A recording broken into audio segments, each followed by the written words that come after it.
A warm good morning to everybody. কেমন আছো সবাই?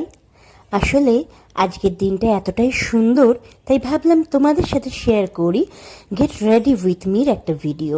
জানি দুবাইতে অনেক দিন হলো ঘুরতে গিয়েছি, বাট ভিডিওগুলো তোমাদের সাথে শেয়ার করি না। এই নিয়ে তোমরা অনেকেই আমাকে ইনবক্সও করেছো যে দিদি দুবাইতে গেলে ফটোই তো দিচ্ছ না।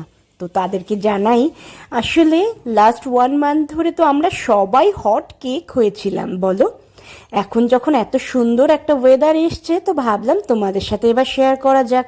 তো কৃষ্ণনগর হোক কিংবা আউট অফ কৃষ্ণনগর, কলকাতা হোক বা আউট অফ স্টেট কিংবা আউট অফ কান্ট্রি, যেখানেই যাই না কেন ভোরবেলায় উঠে আমি আগে একটা হালকা টাচ আপ করে নিই। ডে ট্রিপে বেরোতে হয় তো যে কারণে ময়শ্চারাইজারটা আমি সাথে ক্যারি করি, আর সানস্ক্রিনটা তো অবশ্যই। আসলে আমার যেহেতু